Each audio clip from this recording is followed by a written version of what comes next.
Isang mapagpalang araw po sa atin. Ito nga po pala yung halamang gamot na oregano. Tandang-tanda ko po nung ako ay bata pa. Kapag meron akong ubo, ito yung pinapainom sa akin ni inay. Napakabisa nga naman po nito pagkadating sa ubo.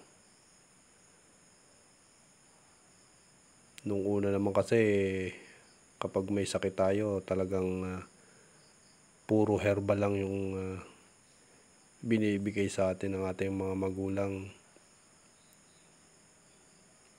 Ito naman po ay napakadaling gamitin.